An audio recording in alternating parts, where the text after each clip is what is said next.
Hello. It has been such a long time since I have posted. For anyone who hasn't seen my face in a long time, my name is Mimi. I am, who am I? An occupational therapist, spiritual counsellor, mother, and all around mystic. I have taken such a long hiatus from being on social media. However, my good sis and I, Emily, have started a podcast called Two Mutables in a Pod.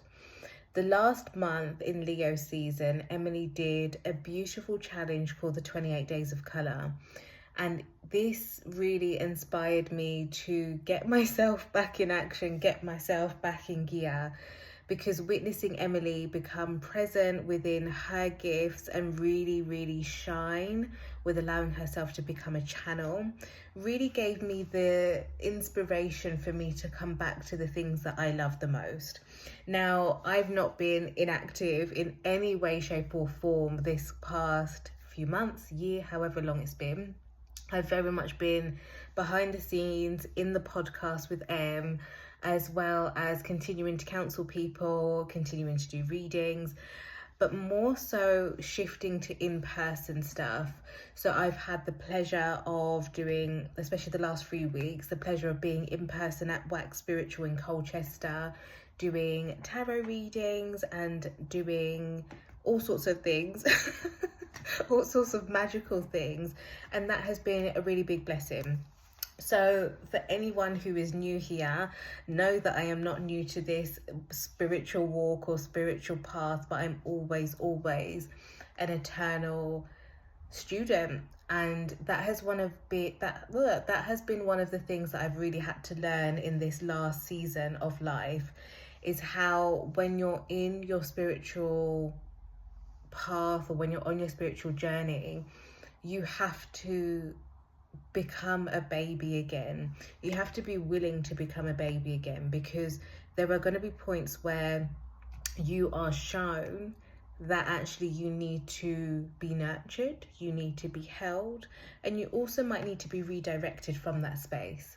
So I see a lot of entrepreneurs and business people from a spiritual perspective really going ham and going hard at it, and that might work for some, but I guess this message is for people who might feel the signs of burnout or might feel that they need to slow down or go inwards.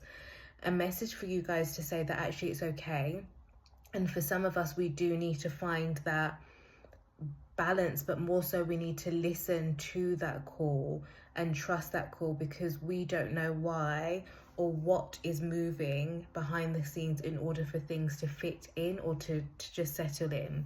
I'm seeing jigsaw pieces, and for us we might not see how, or we might not have all the pieces to the full completion. However, it is going to happen, and it is going to become beautiful again if you allow yourself to uncover things piece by piece.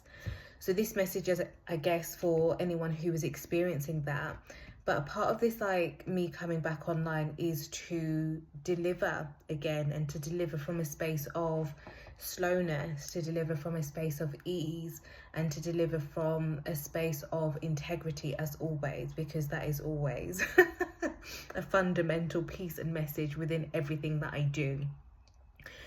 A part of this is also birthed from our latest episode of Two Mutables in a Pod, which is a bonus episode of trusting the energetics. Now, trusting the energetics is a piece that Emily and I, we birthed together, in all honesty, and it was birthed from a lot of passion, a lot of movement within our minds, where our minds meet, our Jupiters meet, and our very much our desire for ethics to be a part and parcel of the foundation of everything that we do in the spiritual space, in the human space. And it was not anything to chastise people, but it was more a point of reflection.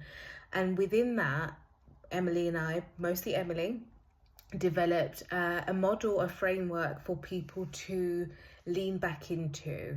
And from that, I developed the visuals of what is trusting the energetics and how to embody that as a way of movement, living, experiencing life. And whilst this was going on, I was very much thrown into my own test of how to trust the energetics of life.